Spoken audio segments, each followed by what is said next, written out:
Tahun ke-30 pernikahannya melahirkan Dajjal, melahirkan Samiri. Kelahirannya ini akan menjadi petaka bagi kedua orang tuanya.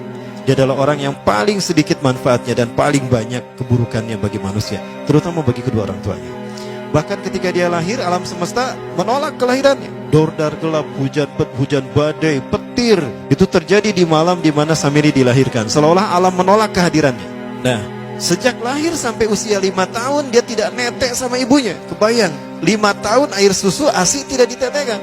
Itu yang menyebabkan terjadinya kanker payudara. Maka ibunya pun meninggal gara-gara kanker payudara ini. Nah, ibunya meninggal gara-gara itu. Terbukti apa yang disampaikan Rasulullah.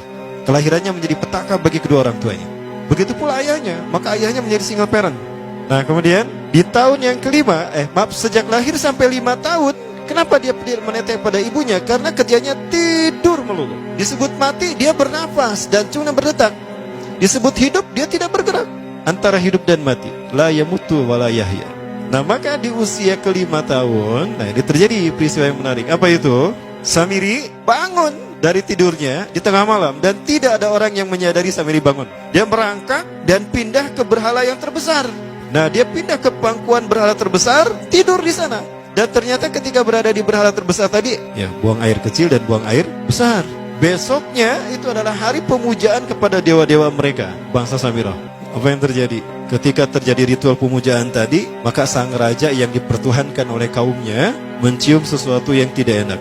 Bapaknya Samiri ini adalah tokoh agama paganisnya. Pas dilihat, kaget sang raja. Ternyata itu pesing berasal dari pantatnya si Samiri yang ada di pangkuan berhala terbesar.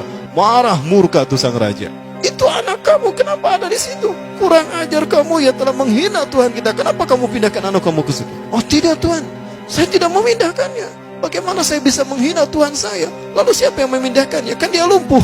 Nah, sekali lagi, kehadirannya menjadi petaka bagi kedua orang tuanya. Akhirnya raja marah dan ayahnya dipenjara. Selama ayahnya tidak bisa membuktikan penghinaan tadi, maka ayahnya dihukum mati. Pada akhirnya ayahnya pun dihukum mati. Ya, sedikit manfaat bagi kedua orang tuanya. Maka kemudian dia hidup pelihara oleh sang raja. Dan pas di usia dia 5 tahun itu, Allah menimpakan murkanya kepada bangsa Samirah yang sudah kelewat batas, maksiat dan sudah tidak ada toleransi dari Allah untuk mereka hidup di bumi. Maka Allah perintahkan malaikat Jibril menghabisi mereka. Maka bangsa Samirah itu pun diratakan. Si Samiri karena masih balita, ya Allah selamatkan dia lewat malaikat Jibril. Diselamatkan dia dan ditempatkanlah di pulau entah berantah. Ada yang menyebutkan pulau ini berada di Laut Yaman dan pulau ini dinamakan Pulau Socotra. Pulau Socotra ini adalah pulau yang berada di ujung Jazirah Arab. Nah, ini Pulau Socotra. Ini pulau tempat di mana Dajjal atau